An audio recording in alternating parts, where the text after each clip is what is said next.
Good day. My name is Al Hill, and I'm the Senior Director of Diversity and Cultural Competence at the Milwaukee Center for Independence. And I'm happy today to be with all of you that are watching this session today, which is basically in recognition of the 30th anniversary of the signing of the American with Disability Act, which was signed by George H.W. Bush. This is 30 years later, we reflect on this piece of legislation that was enacted, on how effective has it been for persons with disabilities.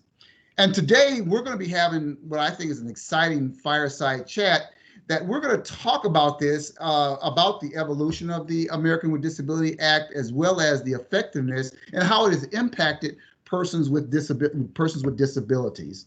So I'm hoping that you're going to enjoy the dialogue that we have, that you're going to enjoy and get some insights in terms of not only what the act has done, but also some insight into how it has affected persons with disabilities.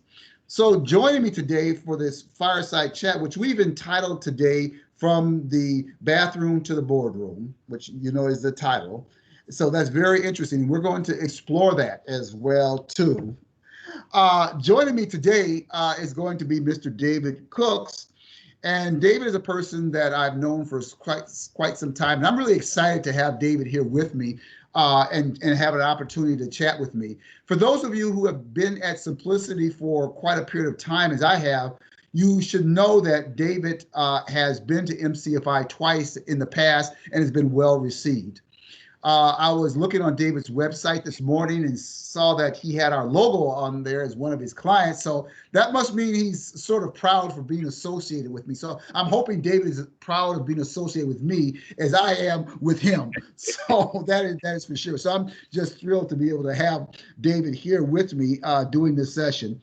But a little bit about David is, and he certainly can fill in any blanks that we have, and that is David has always been an avid sports fan, but at the age of 15, he experienced a spinal aneurysm, which left him with a T6 paraplegic and a wheelchair user.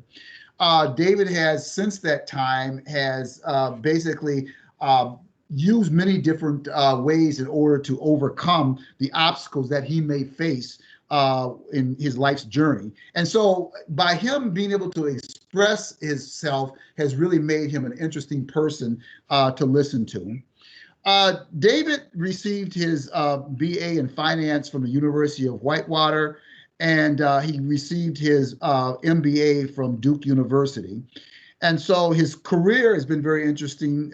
He spent time in banking, finance, education, and athletes. And I know David, and you'll hear about that, has a passion for athletics.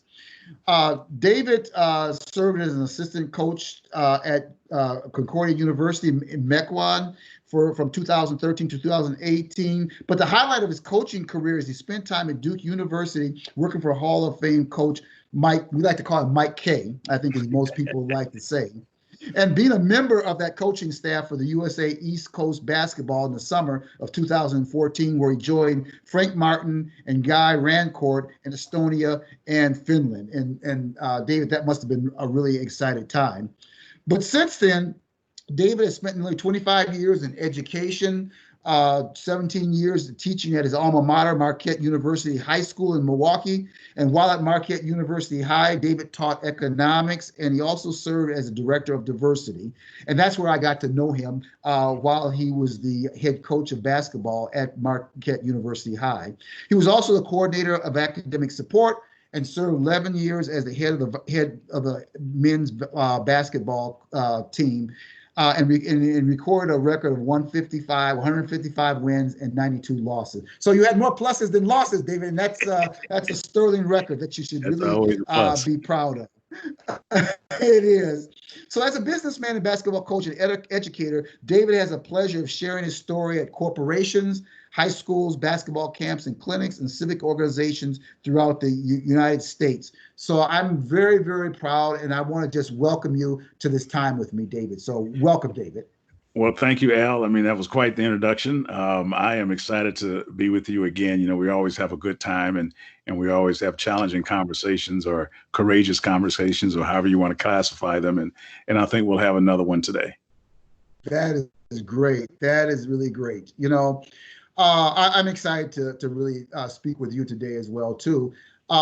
And reflecting that this is the anniversary. In fact, I think the day is actually July 26th when it was actually signed, if my memory serves me correct, that President Bush did sign the ADA, as we like to call it, and shortening it. So but David, as I was really thinking about this signing and recognizing this, and I think it was a historic piece of legislation. Let me just put that right out front. I really do. In my particular mind. But as I was reflecting, it really puts me in mind of other historic signings, such as the 1963 Civil Rights Act, such as the Voting Rights Act, and taking a look at, while we can legislate, and can we actually legislate equality, as an example? We can put legislative practices in this country, but have they really done what we really was the intent for them to do? And I think in a lot of cases, if you want to compare with the 63 Civil Rights Act and the Voting Rights Act, it was to provide equality, is really what we're really really looking at. And so I think that's some of what we'll explore today, and talking about that. And I really want to let the audience out there know that we really want to talk about, is the ADA still relevant to when it was signed back 30 years ago? Is it, is the intent of what it is, has it fulfilled that purpose? And is it still a document that's really benefiting persons with disabilities or physical challenges? So, David, let's start our talk just here a little bit here. Just remember, it's you and me and all these folks that are looking in on us. so it's you and me sitting back real comfy doing this. Oh, so, yeah. Again, David, 30 years. Have we made any strides since the ADA was passed? Well, I think we've made a lot of strides. Let's talk a little bit about the title of our conversation today. We talked about from the bathroom to the boardroom, and I think we'll use it as our backdrop to have this conversation. I was the first guy in a wheelchair to work for the bank that I worked for in 1979, and then interned with and had a career with. And so at the time, there was not a lot of accessibility available. There weren't accessible bathrooms. There weren't curb cuts. You didn't have accessible modes of transportation like you have now. So a lot of those things weren't in place. And I have lived this life for over 4 decades now in a wheelchair. And so I can say without a doubt that there has been significant changes that have been instrumental to helping people have a better quality of life. I'm going to talk a little bit about the importance of the brick and mortar and deal with the structural changes, because that's really what the ADA bill provided initially, was access for people. We did a lot of things from a structural standpoint with buildings and facilities and those types of things to make things better for people who were not able to enter places before and have experiences with the masses as everybody else did. So in that way, I think we've done a lot better. Things are, just from a personal standpoint, it's very few places that I can't go now. There were many places that I couldn't go to before the ADA bill. I would have to call and have to make sure that there weren't steps and they didn't have a ramp, they didn't have parking places, all of those things. So in that regard, I think we've made a ton of progress.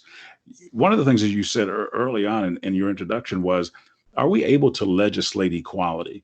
And it's interesting, equality wasn't even a word back when this was passed. Accessibility was the word. And so we've now advanced to another place, even beyond inclusion, to equality. And I think we'll have some time to talk about that today.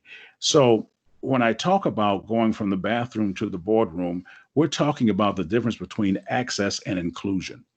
And it was interesting. There were many times, and until things got better, that I could get in a building, but once I was in the building, I was limited with my access.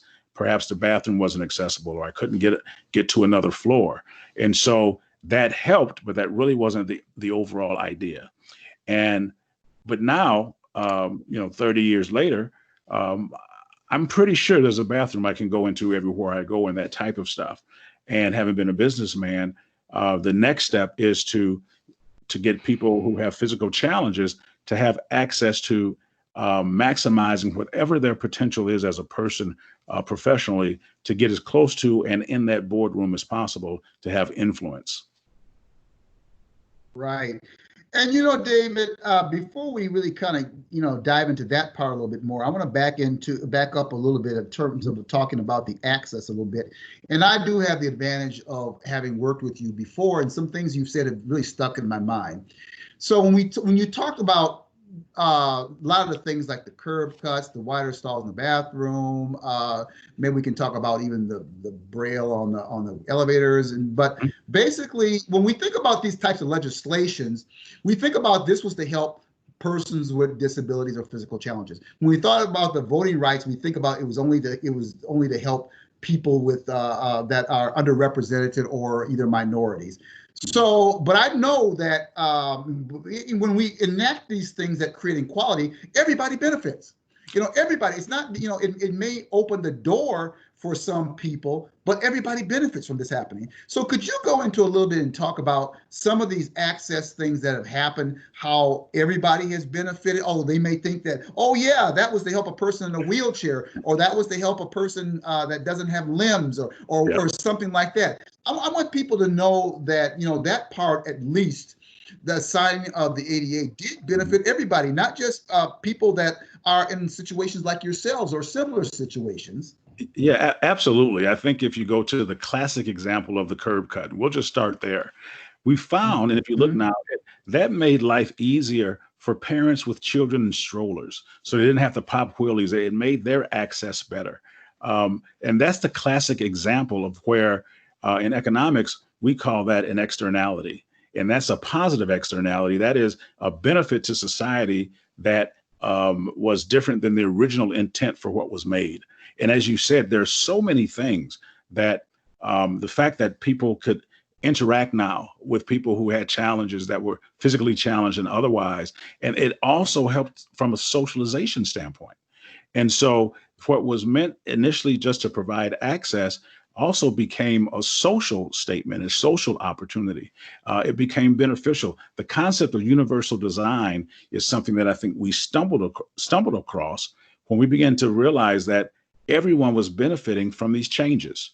I often laugh about it. Sometimes I'm frustrated about it, but everybody likes to use the ADA stall in the airport. That's always the first one taken. and so I'm guilty. Waiting for them I'm guilty. so I was like, why are they using that one? But I think everybody likes the extra space. They like the opportunity to kind of move around. And so, and I think that's a benefit. And we can talk about the misuse of things if we want to, but that's not really the point of it. The point is that it has made everybody's life a little bit more enriched. And I think that's part of what we were talking about with the purpose of legislation. You can't legislate equality. You can't legislate fairness. That has to come from within the individual that you're dealing with to give you that opportunity to be treated as an equal. But what it can do, it can help create a critical mass in the marketplace that now has to be, communicated with, have a conversation with. If there's no critical mass, it's hard for you to move forward and know what the needs of people are. So for example, if we take a look at African Americans in the marketplace, there was a point that they were pretty much not a part of a lot of business and education and other areas, but now African Americans are. And as a result of this critical mass, you can start having conversations about race and different needs because now there's a critical mass there. I think that we haven't quite got there yet for people with different challenges, but I think we're on the way because I remember being the only one often, twice. I'd be the only African American and clearly the only one in a wheelchair. And so it provided me an opportunity to have discourse with people and to also eliminate and hopefully break down stereotypes and some other things that people just weren't aware of because they hadn't had any interaction and they could only go by what they saw or heard someone say.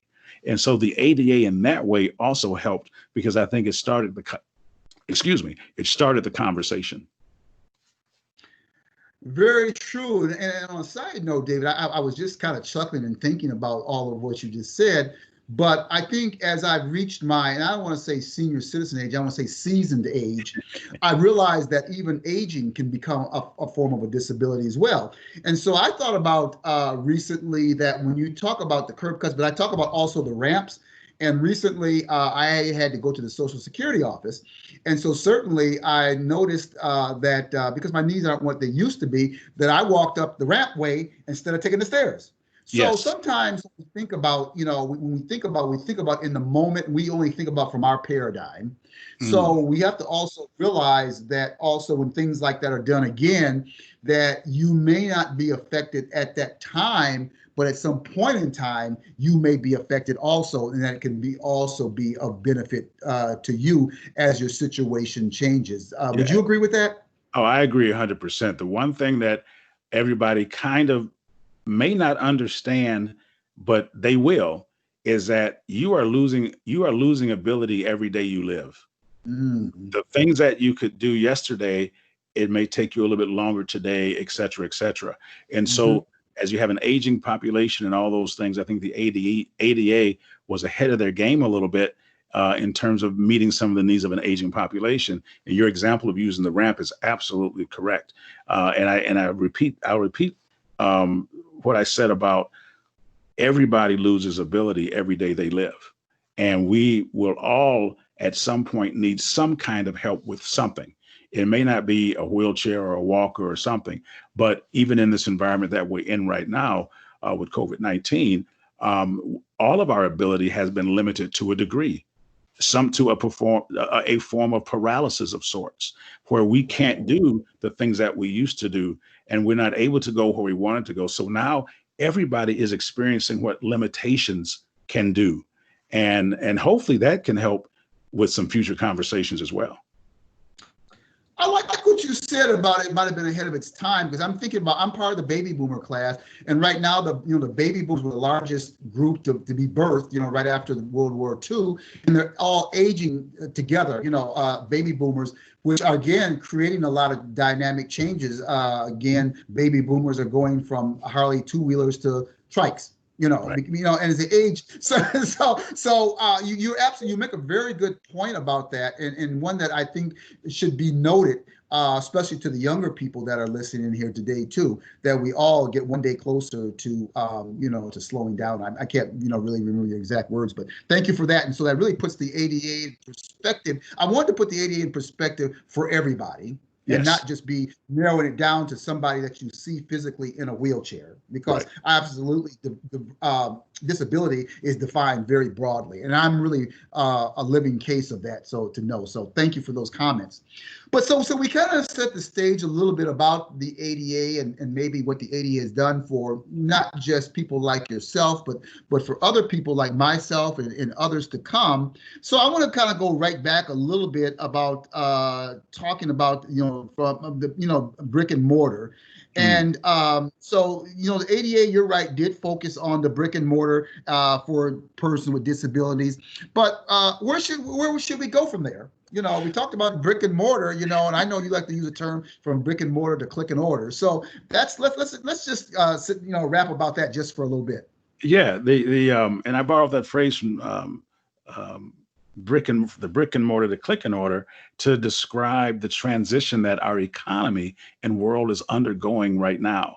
The fact that you and I are doing this virtually is an indication of what the future is. And so how does ADA focus, and how do businesses focus now on implementing policies and procedures and practices that will make the job market more accessible now for people who have lived off technology, but never made a living off technology. And that's where the future is going. And I think that technology is the new water. We drink a lot of water to survive. The more technology that we can consume, I think the better the opportunities will be. And what technology does, now that we have people who are working remotely and working at home, it eliminates some of the difficulties for people who have challenges with transportation and other things, to level the playing field a little bit more and to provide opportunities for people with physical challenges to have access, more access, and more inclusion, rather, into the marketplace than we've had in the past. I think that becomes the challenge. I think the ADA bill helped provide some of the technical things and technologies that people needed to live and survive. Well, now we need to take that to the next level. How do we take that same technology, which is changing in our economy and changing our economy from a brick and mortar to a click and order? How can we now include people who have the ability and the willingness and the desire and the commitment to be a part of the community and to be a productive part of society? How can we use this technology going forward to include people with physical challenges?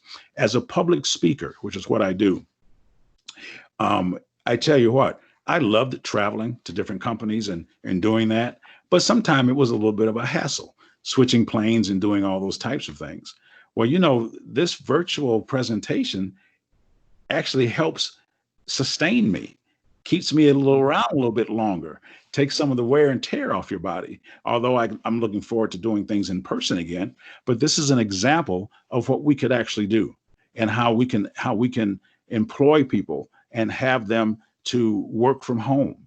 And so now the challenges of trying to figure out how to make the workplace more inclusive from a physical brick and mortar standpoint may not be as significant as we move into the 2021, 22, 23, and beyond. So I think this next decade could be a great explosive opportunity for inclusion for people with physical challenges. Wow, that's interesting. That's interesting. So as all of us try to adapt and become more technically proficient, we look at again how we can utilize persons with disabilities with that, and it comes to mind as I'm thinking of of persons with disabilities. There's been some types of form of technology that they've had to use in order to be able to sustain themselves. If you go into the to the different types of equipment that we can talk about, adaptive devices and everything. What do you think about that? Which I would think would put them in a position to really be able to pick up on this, and organizations capitalize on that. Oh, absolutely. I believe that they are ahead of the curve. They may not know this, but the people who had to use these adaptive equipment and learn about technology are actually probably ahead of the curve on many people.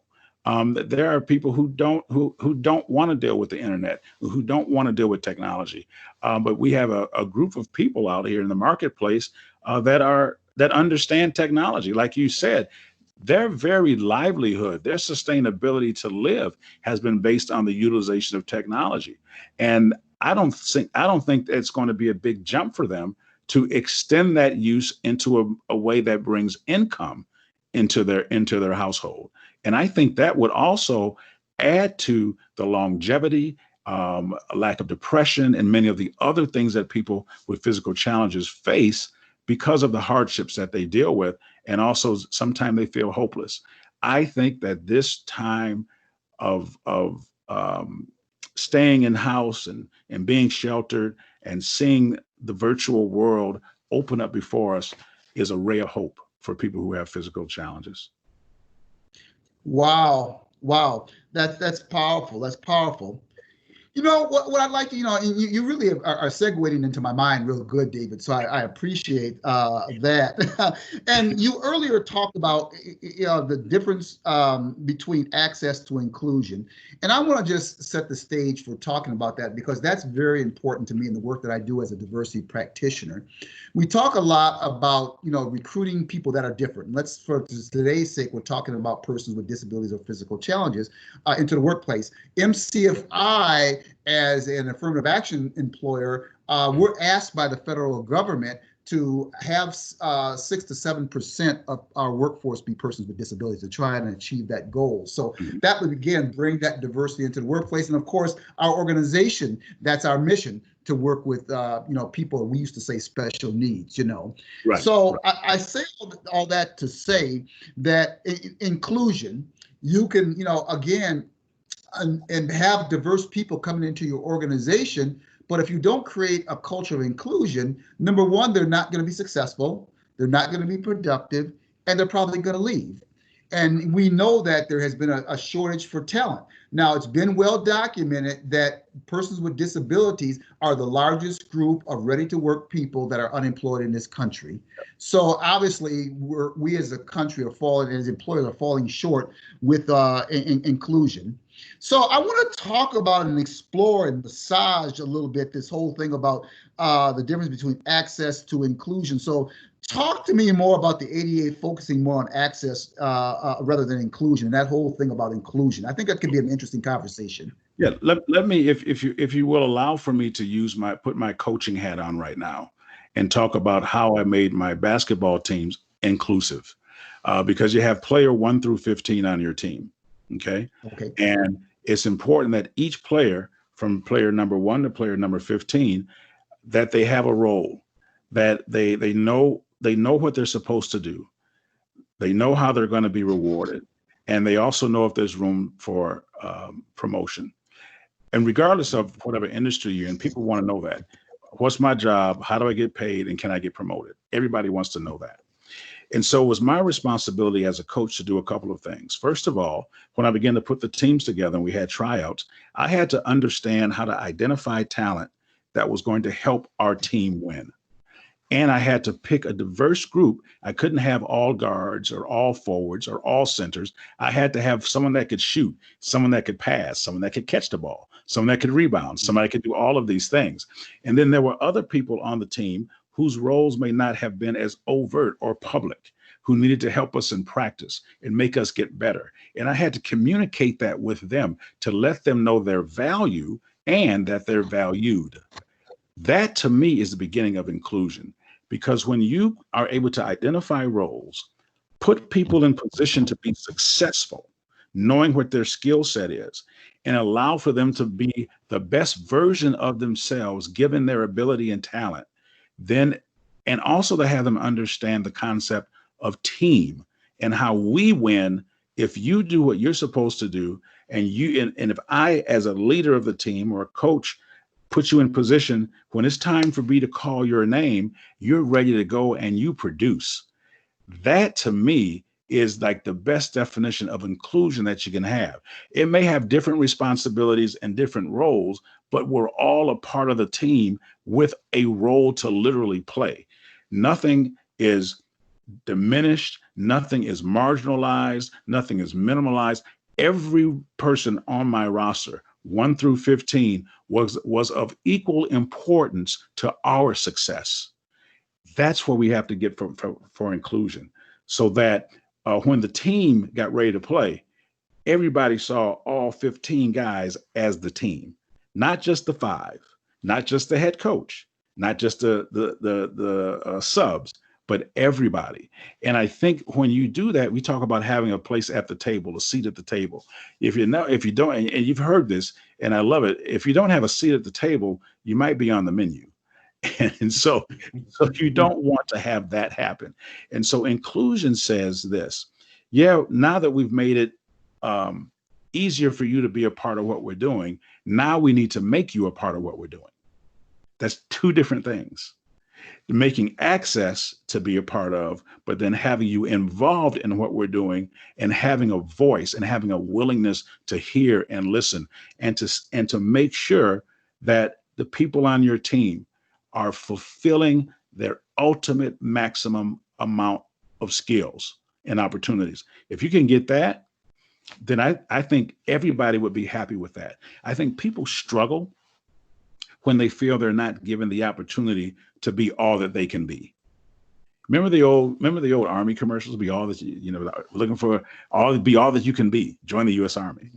That is exactly what inclusion provides. It provides for you the lack of barriers for you to be all that you can be. And that doesn't mean you're going to be the head coach. That doesn't mean you're going to be the starting point guard. That just means you are going to, when you get done, you have nothing left. You left it all out there on the floor, whether that was in practice or the game or whatever.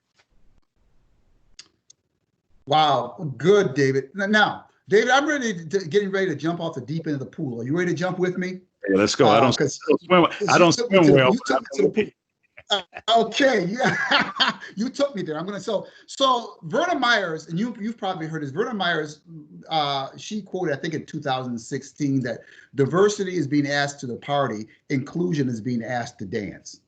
30 years after the enactment of the ADA, have persons with disabilities been asked to dance? No, I don't think so. I think that there's still a lot of uncomfortableness dancing with somebody that's different than you, and I don't think that's necessarily something that should be a huge negative. I think that's the next step of progression. Once somebody gets asked to dance and they see you can dance, then somebody else will ask that. And her quote about inclusion being asked to the dance versus being asked to dance is being the same thing as talking about going from the bathroom to the boardroom. I appreciate the fact that I can get in your building. I am super excited that things are accessible for me. But you know what? I sure would like to be invited to be a part of the management team or the think tank for this, or, the special group project for that over there. I think I can help with that. I think I can have some input with that. And, part of dancing it takes two people to dance. So let's just say that also. I think that there is a responsibility on the person. And I'll speak for myself. I always felt that it was part of my responsibility to make people comfortable with me, not to make them uncomfortable about things that they need to be uncomfortable about, but to make them comfortable with me so we can have uncomfortable conversations and challenging conversations. And so it's a two-way street too, and it's a give and take. And I have to be willing to dance, and it may be uncomfortable for me also. I may have some fear about that because there's no one around that looks like me, and I don't know if anyone else has done this. And what if I step on their feet while I'm dancing? I mean, am I going to mess that up? So it's a combination that takes both sides. It's a risk that needs to be taken. It's a calculated risk though, because you can learn how to dance. If maybe I can't do the salsa, but maybe I can do the polka or whatever, and so there's a way to get that done. So I don't think it's been the most inclusive environment that we could have, but I also think the environment has improved tremendously. And I keep talking about that because I think people who fail to acknowledge progress can't be a part of the next progress, because they're going to stay back at a point where they think nothing has changed. So I want to make sure people understand that things have changed and there has been progress, but we need to increase the number of people and the visibility of people who are different in terms of diversity and challenges and all of those things, in order for it to become more comfortable eventually to dance. I remember in high school being the only guy in a wheelchair. And I remember going to a few dances and different social events, and it was kind of awkward. No one really knew what to do, and no one, unless you have a situation in your family that you deal with, you're not familiar with what it's like. So you don't know what to do, what not to do, what to ask, what not to ask. But I kept going, and I kept having conversations, and after a while, I get asked to dance once in a while, like literally, and so it can happen, but it does take some time. And you know what? Well, David, I think one of the things that is so difficult is that these things all take time. And for those who are on the receiving end of injustice or non-inclusion, the clock never moves fast enough. But I think that, and that's just reality. And I think it behooves all of us to be reflective so that we can at least appreciate the gains, and as we are entering more struggles, because out of the struggles come the gains. Without the struggle, without the lack of inclusion, there came inclusion. There came conversations about the next step. And so I think that we have to always keep those things in mind. That's powerful, David. So we're going to stay on the deep end and see if neither one of us drown in this pool. Okay. You're absolutely right. It seems like it never moves fast enough, just as, again, I make the comparison with gender equality, with racial equality, and now, again, equality with persons with disabilities as well, too. So I'm just wondering, in terms of coming to the table, you can't come to the table if you aren't even asked to come to the door. And I use that statistic purposely of the large numbers that are unemployed with persons with disabilities. So why, 30 years later, why is that? I mean, is it lack of cultural competence? Is it a fear of the unknown? We can't even get, again, a person with disabilities sometimes even to the door, Yeah. into the dance. And so 30, again, this is about recognizing 30 years. Yeah. So 30 years later, why are the needle is still moving so slow, even though you're right, we have made progress? Well, I think because people with disabilities are so uniquely different that I think the things that you said, competency, fear, those things I think all do play a part.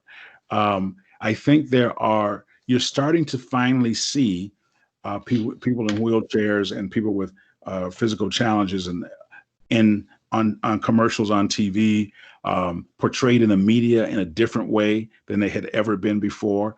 That exposure is huge. We're starting to see in books for children and high school stories and pictures of people in wheelchairs and those types of things, which never happened before.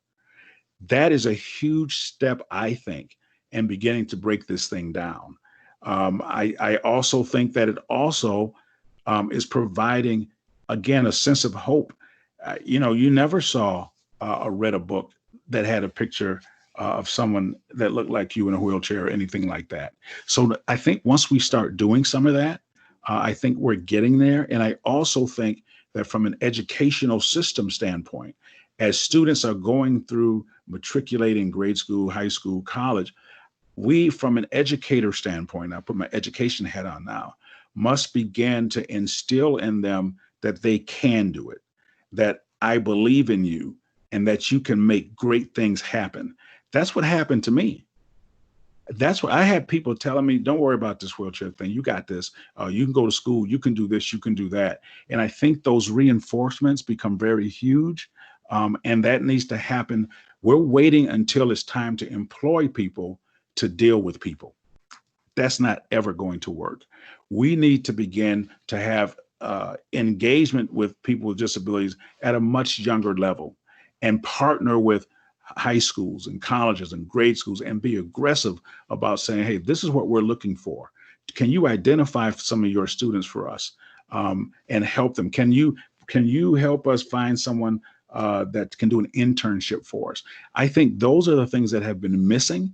I think that people with disabilities have had to fight on their own more than most other people who have been disenfranchised. And that's difficult. And that's scary, and that can be discouraging for people. Everybody has an ally.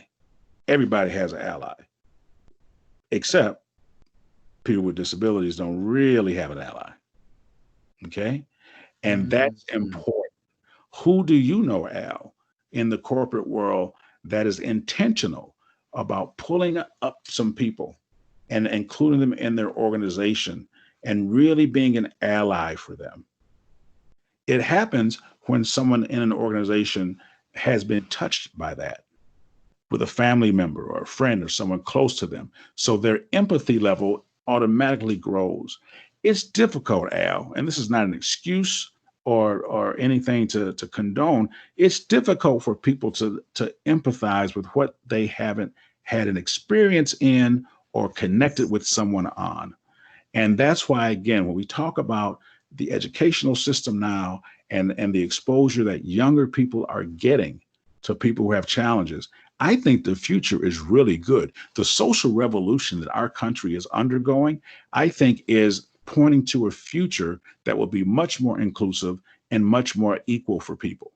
And you and I may not see that, and and that's okay. But I think we're planting seeds now. I can tell you, I never saw anyone. We talk about mentors all the time in our communities that have disadvantaged and underrepresented people. Well, I can tell you this right now. I've never seen any CEO or president of anything on TV that looked like me. I never saw pictures of someone who was successful that looked like me. I was kind of navigating and being a pioneer of sorts to hopefully create opportunity for someone else. It's important that we reach back. We're talking about inclusion. For those of us who've been able to get in the door and make a difference, we also need to be, as we reach forward, reach back and try to pull somebody with us, so that there can be some continuity in the marketplace. So that's a long answer to inclusion. And are we being danced with? Probably not. But I think I'm telling you, I think we're heading there. Wow, that's deep. And I'm going to come out of this deep end of the pool in just a minute here. I have a saying on my wall as I walk into my house. It's actually on the garage wall that says, while waiting, instead of waiting for the storm to pass, learn to dance in the rain. So I think that is somewhat, as I'm reflecting on persons with disabilities here and talking about, again, being asked to dance. I guess, and I like what you said before. I'm going to wrap this up and say I like what you talk about pointing toward the future. So let me just ask you directly: what does the future look like for persons with disabilities, especially here in America? You know what? I think there is going to be more opportunity than there ever has been before, and I know the bar has been low for a long time, but I think the future, there's a generation of millennials and 20-somethings that are definitely concerned about atmosphere and the earth and all of those things. And they also have a heart for people who have been disenfranchised in a different way than even you and I have had an experience growing up. And so I think that there are more activities that include families with people with children that have disabilities and things than there's ever been. I didn't have those things to go to. So when I tell you that there's been progress, there are so many programs and things in place now to help people early on to readjust and to live. And those will produce fruit later. As we said, we both garden, and there is no quick harvest. There just isn't. The only quick harvest are weeds, and we can't do anything with those. But we know that harvesting takes a lot of work and a lot of effort. You just can't, when you're growing a garden, you just can't leave it to itself. You've got to prune things, you got to plant, you got a lot of things you have to do. And I think that's what the future will look like in this country. And that pruning and growing and planting seeds has already begun for people with physical challenges and other disabilities. And I think that you're going to see even more people with mental challenges working at grocery stores and other places and being the best version of themselves. You're already starting to see some of that. You're starting to see people in movies now who have used wheelchairs and other things, and stories about those on screen. You're starting to see that. And once you see it, you can be it. But if you can't see it, you can't believe it. And if you can't believe it, you can't be it. And that's where the change is going to take place, I think. Wow, that is really deep. And I just want to say for the people that are viewing in on this, you're so right that once people are touched, they seem to be more active. If you really look at how we were touched by the George Floyd situation, it became real. I will say that Walgreens is a company in this country that really is an advocate for hiring persons with disabilities. And you know the reason that happened? That happened because the VP who oversees operations for the whole Walgreens chain had a child with severe disabilities. And he was touched. And he said, we've got to, and I'm sure he might have had some touching with his child trying to get him or her employed. So certainly they have enacted, and they have a very strong program that they really just go out of their way to be intentional. That's what Yeah. companies have to do: be intentional Yeah. with creating diversity. It won't happen. It won't come to you. You have to go to it. That's right. So I just want to say that I think that's very. So I'm hoping that with the 30 years we're reflecting on, that we'll have more people that don't have to wait till they've been touched. Let's not wait till another George Floyd moment before we start becoming activists. What do you think about that a little bit, Oh, David? I think you're absolutely right. I think you're 100% correct in that intentionality overrides ignorance every time. And so being intentional about it will help overcome ignorance and those types of things. And I think that um, you don't need to, if you just open your eyes and listen and be observant, you'll see that you don't have to have an experience to necessarily help someone who has an experience that's different than yours. So for example, um, I have not experienced cancer in my life, but I know many people who have. So the fact that I haven't experienced that doesn't mean I can't be empathetic to them, knowing that they have experienced that. And so that whole lie that if it doesn't come into your house, you can't really empathize. That's a lie. It's a lie. You're fortunate enough that maybe some of those adverse things haven't hit your home, but they've hit other people's homes, and you need to be intentional. And this goes back to service and serving people. Ultimately, we're in the business, whatever your business is, to serve and to serve others. And if service is a part of what you do, you are going to come across somebody inevitably that has dealt with something significant. And there's an opportunity for you to grow in your own compassion and in your own empathy. And I think that's really important. I think that because of technology and because of social media, that people are definitely exposed to things on a much larger scale and more immediately than ever.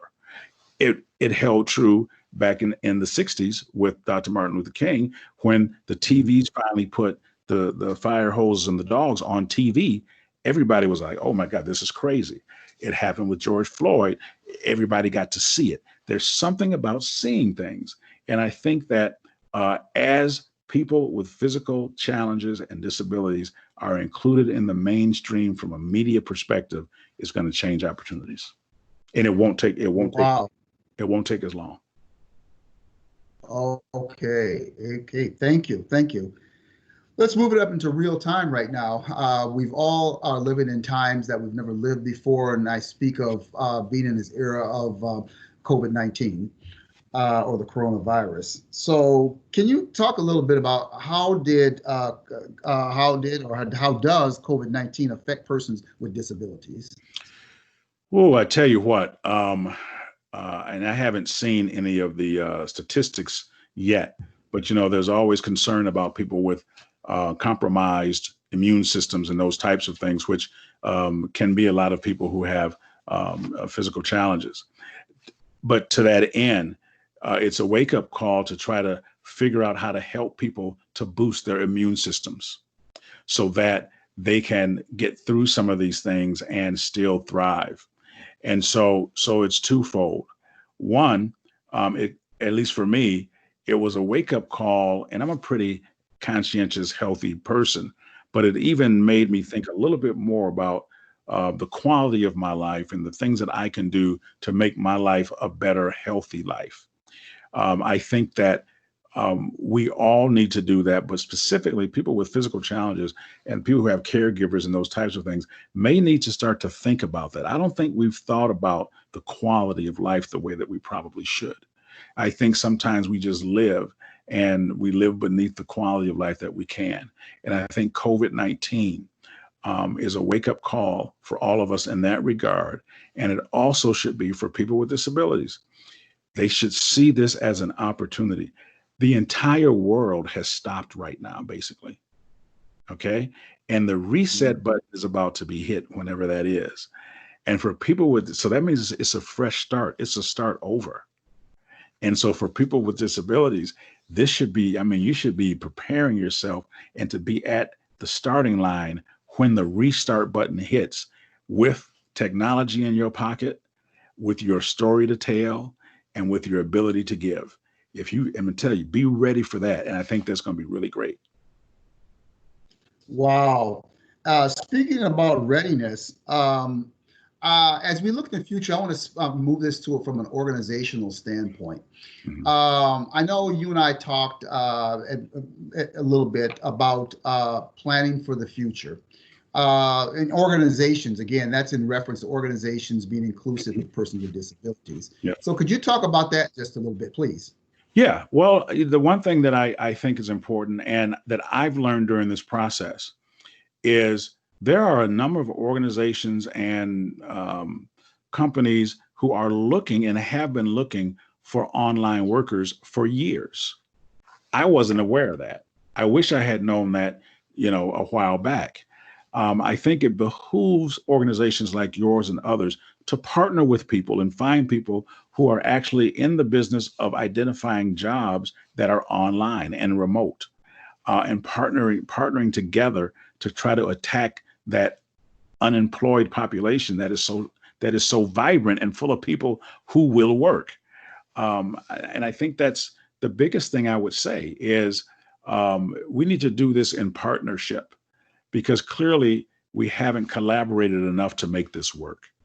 And so if there's a online organization or someone that has a website and they focus on finding people jobs to work at home, and you have an institution that says we're trying to find jobs for people with disabilities, and this may be better for them if they can get a job that stays at home, I'm going to partner with them. And then all of a sudden you have a connection with an organization that hires this person. And then it continues. But I think that's where we really have to start. I think partnerships are the key. I don't think that you can solve this problem being a lone ranger. You will. It's too big. It's too complex. It's too detailed for one person or one entity alone.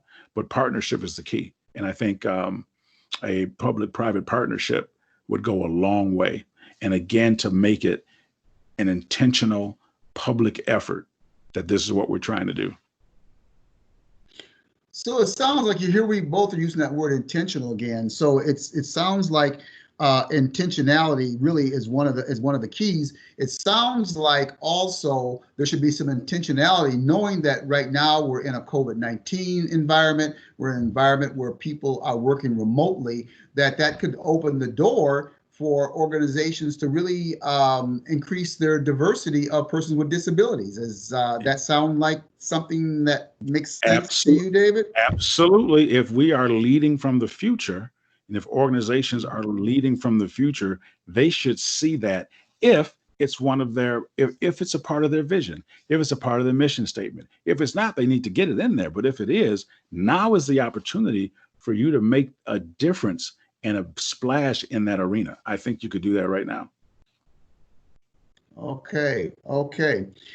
So how can MCFI and other organizations further the ideals of the ADA? When we talk about any act, let me break this down to you. This is how I feel. This is you and me again. We talking. Oh yeah.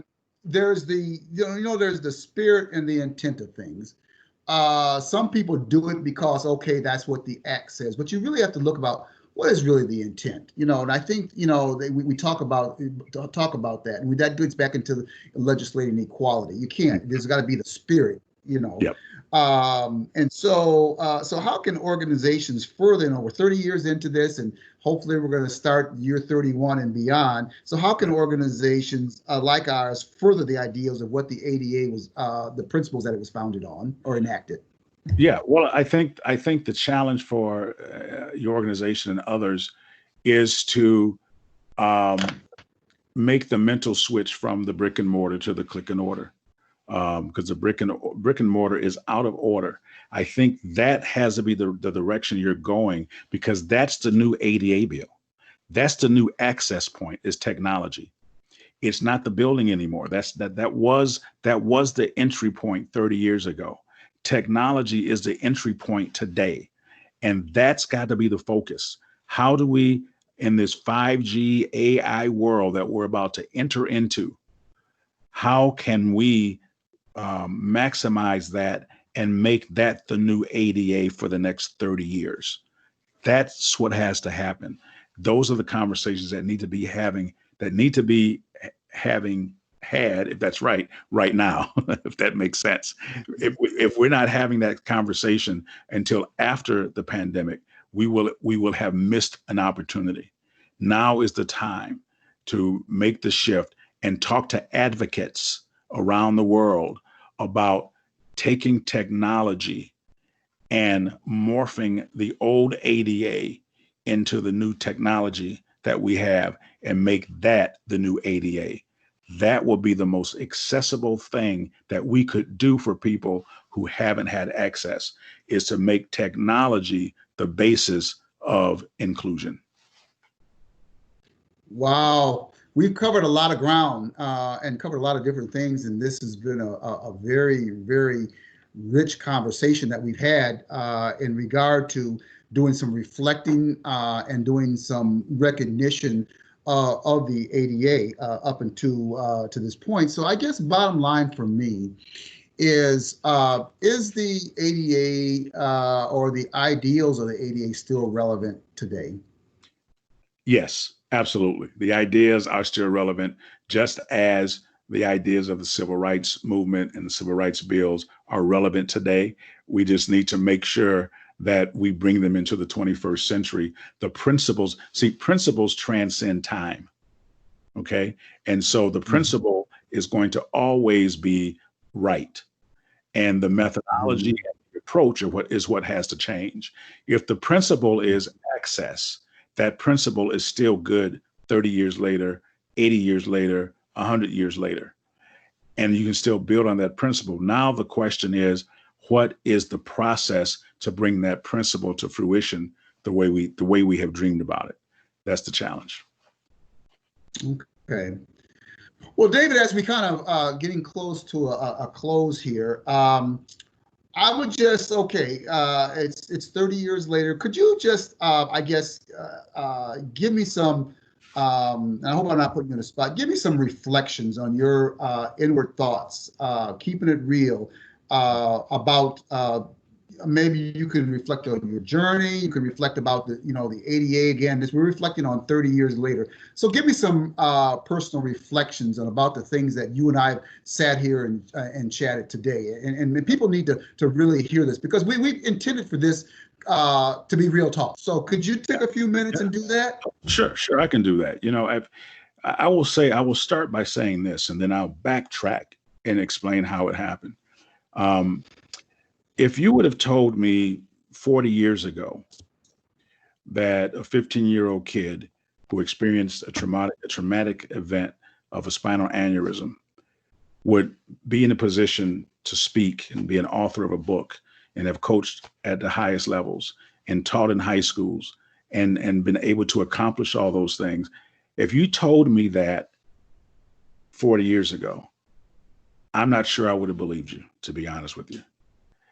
And there's a tagline in my book that I talk about, and it's this: your ability to endure is always greater than your willingness to endure.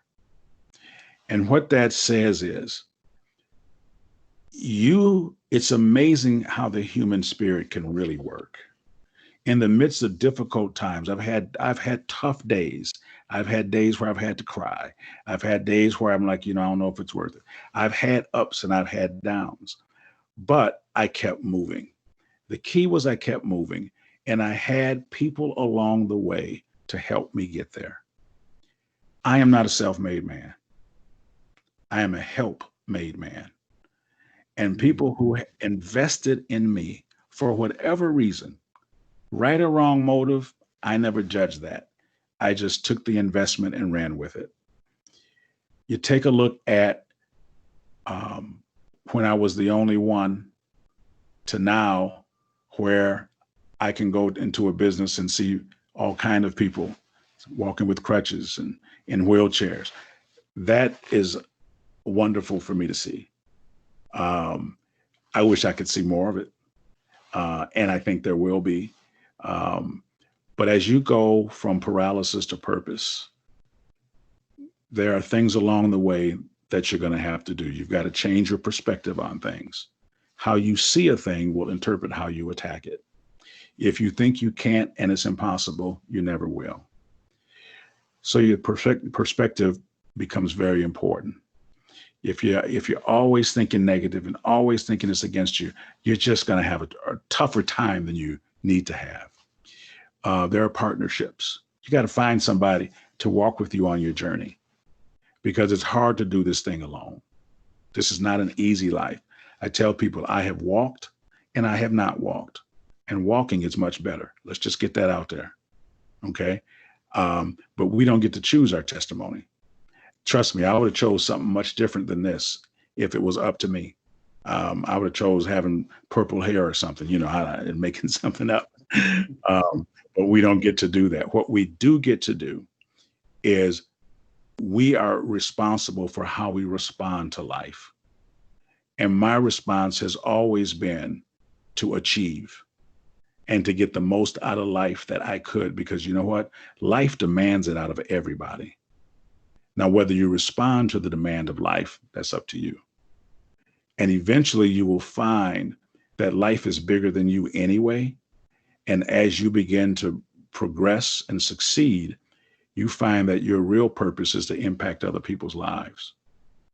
If we lose that thing about understanding, regardless of what you were put on earth to do, it is to impact somebody else positively. If we aren't doing that, then we will never reach the inclusion point that I think you and I have talked about. That's my reflection. Thank you. That's a great reflection to end on. And David, I want to really just thank you from the bottom of my heart for taking the time to share your experiences, your wisdom, and your thoughts on this subject, and your reflections on 30 years later, the passing of the American with Disabilities Act. So once again, thank you so much for sitting here with me and chat. It's been a pleasure. I would just like to say to those that are looking in, that are part of the MCFI staff, is that I hope that you have been able to gain something and also do some reflections on the passing of the ADA Act 30 years later, and reflect on what can we do better in order to form an inclusive workplace, especially when it comes to persons with disabilities. I think it's incumbent upon us, and we're all in this, that we were all in this together. We hear that phrase all the time.